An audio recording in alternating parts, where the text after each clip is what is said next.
Hello everyone, तो मैं हूँ कशिश विश्वकर्मा और अभी हम लोग देखने वाले हैं अभी का topic this is your Ohm's law. ठीक है, ओम्स लॉ को हम स्टार्ट करते हैं। तो ये ओम्स लॉ ठीक, 10th क्लास में हमने पढ़ा है कि ओम्स लॉ क्या होता है। सही बात है ना। पर यहाँ पे हम थोड़ा उसका आगे का वर्जन पढ़ेंगे क्योंकि हम 12th में हैं, तो हम वो 10th वाला ओम्स लॉ तो ठीक है, पर उसके आगे की कहानी हम यहाँ पे पढ़ेंगे। तो ओम्स लॉ जैसा कि तुम्हें पता है, जैसा कि तुम्हें ओम्स लॉ के बारे में पहले से पता है, दैट इज योर कि D equals to I R होता है। ठीक है, पर मैं ऐसे लिख देती हूँ कि current is directly proportional to voltage, right. Provided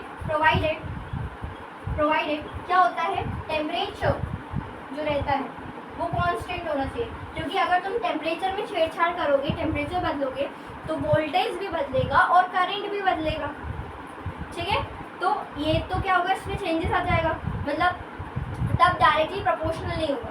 ठीक है, तब कुछ और कहानी होगी, पर डायरेक्टली तो नहीं होगी। ये अपना डेफिनेटली क्लियर है। ठीक है, ये चीज़ समझ आई ना। B is directly proportional to I होता है, प्रोवाइडेड टेम्परेचर रिमेन्स कांस्टेंट। तो कांस्टेंट का मतलब प्रोपोर्शनलिटी साइन हटेगा, ये तो एक कांस्टेंट आता है जो कि अपना R है। ठीक है, जो कि अपना R है। ठीक है, और डायरेक्टली फिर हम इसको क्या नाम देते हैं, V equals to I R. इतना सबको पता है। ये क्या है, ओम्स लॉ हो गया सिंपल सा, जहाँ पे R जो होता है ये आपका होता है रेजिस्टेंस, जो कि एक प्रोपोर्शनैलिटी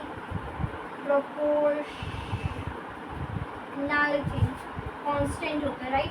प्रोपोर्शनैलिटी कांस्टेंट होता है, सही बात है। ठीक है, अब यहाँ पे I equals to I directly proportional to this is your Ohm's law.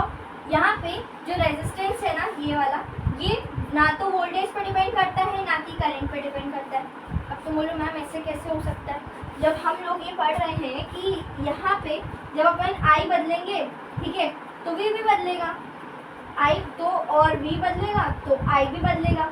तो ये कैसे, मतलब क्या होगा, मतलब ऐसा क्यों, मतलब अगर हम रेजिस्टेंस की बात करें, ठीक है, तो ये तो डिपेंड करना चाहिए था। देखो V रेजिस्टेंस को तुम लिखो ऐसे V बाय I, ठीक है, ऐसे लिखो। तो अब तुम बोलोगे कि क्यों नहीं करा डिपेंड, वोल्टेज पे देखो, वोल्टेज पे डायरेक्टली है रेजिस्टेंस और करंट पे इनवर्सली है resistance.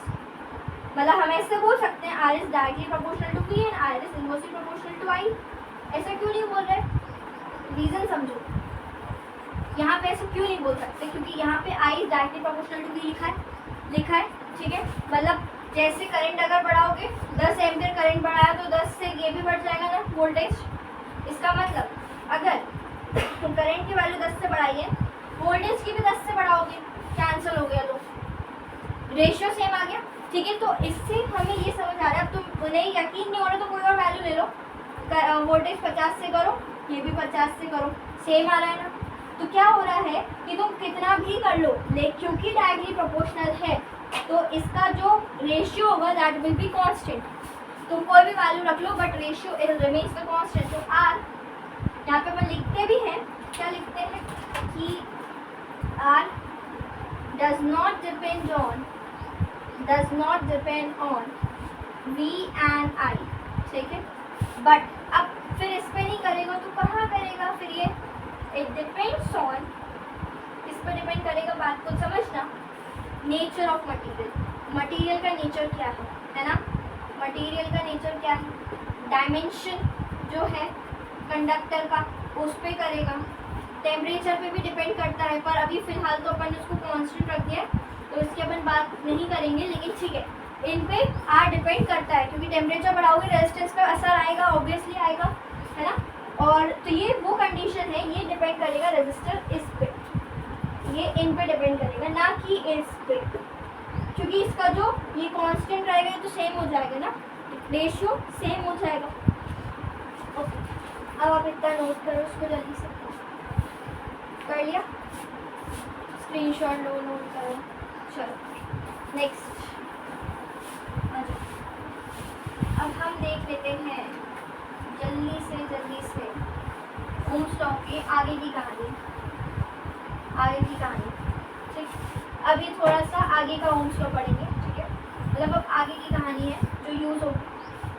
I equals to any ABD का नाम सुना है, पता है ना ये क्या होता है? मैं अब इंटरेस्टेड हूँ बेसिकली, क्योंकि मैंने पढ़ा है अभी तक B equals to I R होता है, या आर आई लिख दूँ ऐसे, आर आई होता है।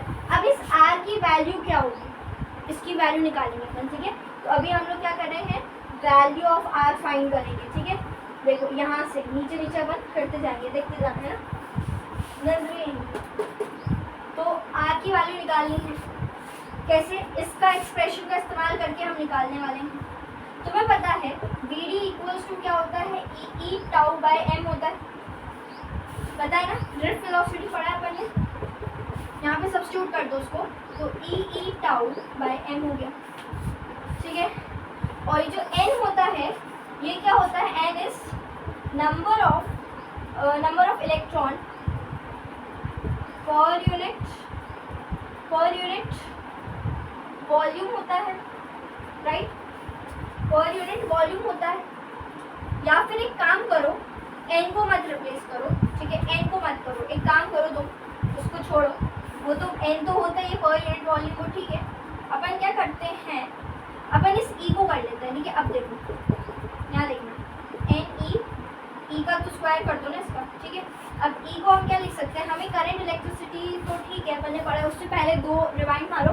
अपन ने इलेक्ट्रोस्टैटिक पोटेंशियल में ऐसा पढ़ा है, E equals to d V by d R होता है। वहाँ से अगर ये इंस्टेंटेनियस नहीं हुआ तो बी बाय आर हो जाएगा। आर क्या होता है, डिस्टेंस, एल मान लूँ क्या, ये तुम्हारा हो गया डिस्टेंस, ये तुम्हारा हो गया वोल्टेज, VOLTAGE और voltage, this is your electric field, right. इसको चिपकाओ यहाँ पे, पुट करो, V बाय L हो गया, M लिखा था, टाउ एज इट इज, ठीक है। कहानी हो गई।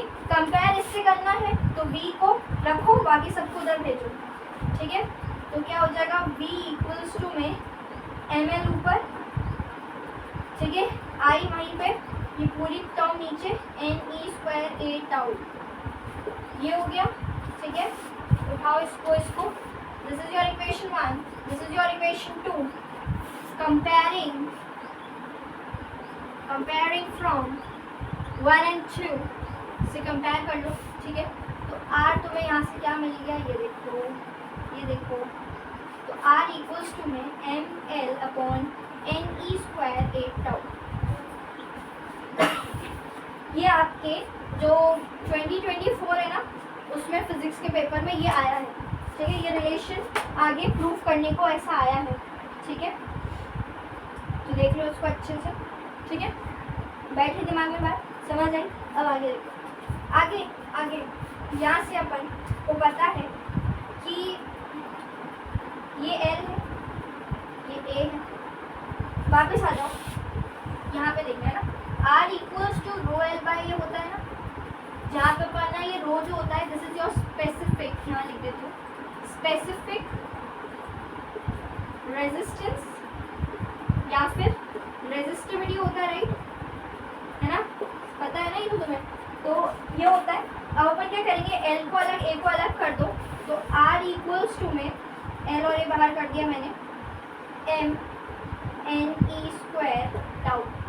ये बच्चों को क्या बन गया, रो की वैल्यू क्या मिल गई तुम्हें, M NE स्क्वायर टाउ हो गया, ठीक है। इतनी चीज़ क्लियर हुई, समझ आया, जल्दी से नोट करेंगे। चलो, तो अब ये डिपेंड करता है, ठीक है, रो की थोड़ी बात करेंगे, अब इसके बारे में थोड़ी सी चर्चा करेंगे। तो रो जो है ये बेसिकली डिपेंड करता है ऑन नेचर ऑफ मटेरियल। मुझे कैसे पता, देखो उसमें रिलेशन में समझ आएगा। ये n है ना, अब तुम बोलोगे n तो नंबर ऑफ मटेरियल है, मतलब नंबर ऑफ इलेक्ट्रॉन है, तो नेचर कैसे हो गया मटेरियल का, अभी बता रही हूँ, बस देखते जाओ, है ना। ये टाउ एंड टेम्परेचर, ठीक है, ऑफ मटेरियल। चलो, ये चीज़ समझ आ गई अभी इतनी। अभी रुको ज़रा, सब्र करो, समझ आएगा।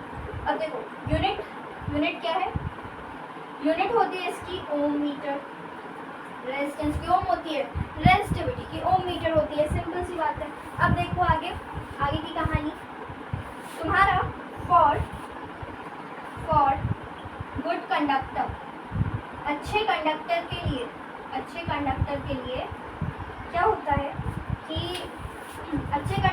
नंबर ऑफ इलेक्ट्रॉन ज़्यादा होंगे, n लिख दो ना, n मतलब अपना नंबर ऑफ इलेक्ट्रॉन होता है, तो अच्छे कंडक्टर में नंबर ऑफ इलेक्ट्रॉन्स बहुत ज़्यादा होंगे, फ्री इलेक्ट्रॉन बहुत ज़्यादा होंगे। तो यहाँ देखो अगर नंबर ऑफ इलेक्ट्रॉन ज़्यादा होंगे, अगर ये डिनोमिनेटर ज़्यादा होगा तो ये रेजिस्टिविटी कम हो जाएगी, मतलब रो को अपन ऐसे लिखते हैं, rho is inversely proportional to n, number of electron ज़्यादा होंगे तो रेजिस्टिविटी कम होगी। और अच्छी बात है ना, रेजिस्टिविटी अगर कम होगी तो रेजिस्टिविटी कम होगी, ठीक है। देखो मैं बता रही हूँ, नंबर ऑफ इलेक्ट्रॉन अगर ज़्यादा होंगे, इनवर्सली प्रोपोर्शनल है तो रेजिस्टिविटी कम होगी, और क्योंकि ये जो है R से डायरेक्टली प्रोपोर्शनल होता है, मतलब रेजिस्टेंस भी कम होगा। तो अच्छी बात है ना, रेजिस्टेंस कम होगा तभी तो इलेक्ट्रॉन अच्छे से फ्लो करेगा, इलेक्ट्रॉन अच्छे से फ्लो करेगा तो करंट भी अच्छे से फ्लो करेगा, ठीक है।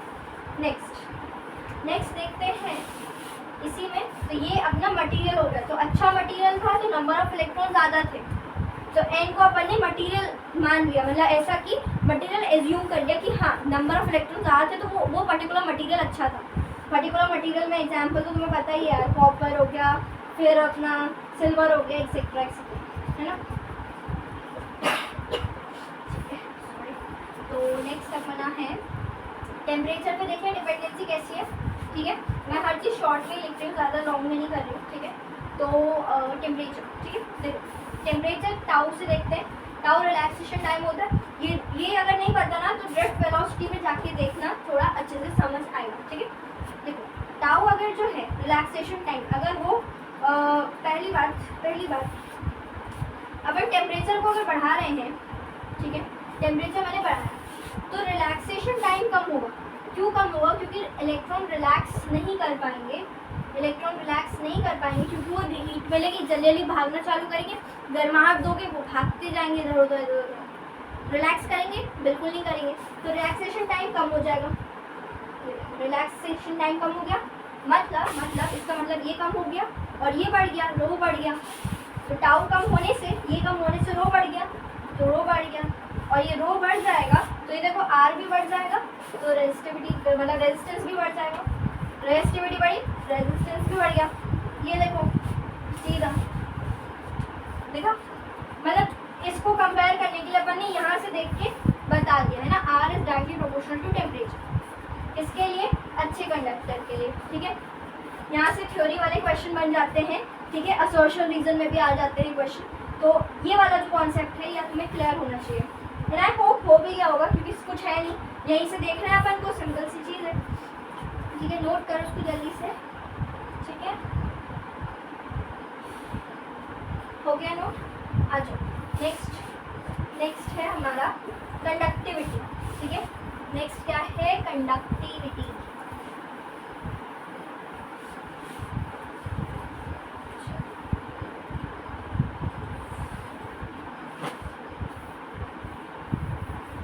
कंडक्टिविटी, ठीक है, यहाँ पे तो कंडक्टिविटी हमारे पास क्या होता है? सिग्मा। कंडक्टिविटी किसका उल्टा होता है? रेजिस्टिविटी का उल्टा होता है। तो अब रेजिस्टिविटी की जो भी वैल्यू है जो तुमने निकाली है उसको उल्टा करके लिख देना, ठीक है, तो वो हो जाएगा तुम्हारा सिंपल सा, ठीक है। उसके बाद हम बात करते हैं, रेजिस्टिविटी हो गया, अब कंडक्टिविटी है, कंडक्टिविटी हो गया। अब कंडक्टेंस देख लो 2 मिनट। जो मैंने रो की वैल्यू ऐसे करके लिखी थी ना, अभी जस्ट मैंने लिखी, उसको बस उल्टा करके लिखोगे, इसकी वैल्यू मिल जाएगी, सॉल्व और करना मिल जाएगा कंडक्टिविटी। कंडक्टेंस को जी से डिनोट करते हैं, जो कि रेजिस्टेंस का उल्टा होता है, सिंपल, ठीक है। इसकी एसआई यूनिट में बता देती हूँ, इसकी एसआई यूनिट होती है साइमन, ठीक है, या फिर मोह, या फिर MHO, मोह होती है, ठीक है। और साथ ही साथ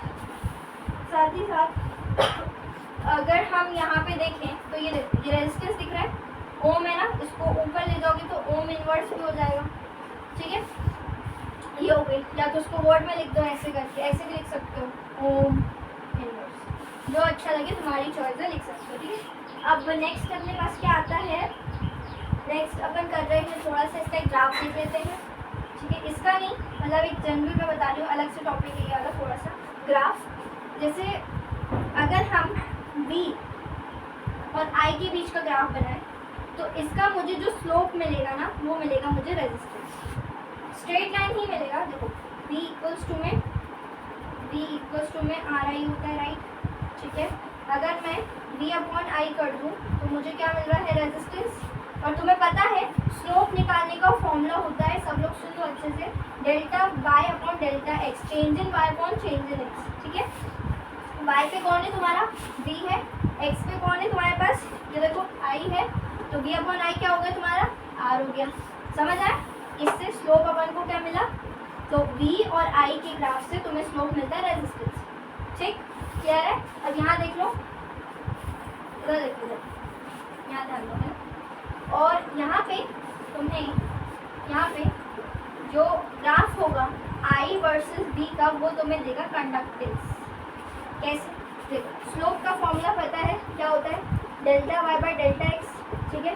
वाई वी पे कौन है, i, ये कितना है v, और यहाँ पे रेजिस्टेंस तुम्हारे पास क्या हो जाएगा, 1 अपॉन में r, और 1 अपॉन r क्या होता है, g, कंडक्टेंस, ठीक है।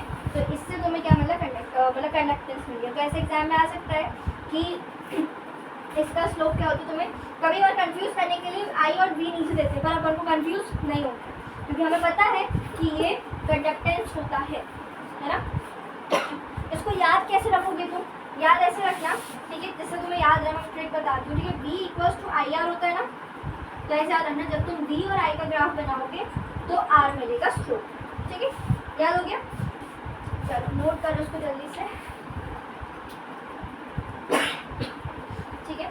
तो ये वाले टॉपिक को मैं यही समाप्त करती हूँ। तो इस वीडियो के लिए इतना ही, और thank you so much for watching, bye bye.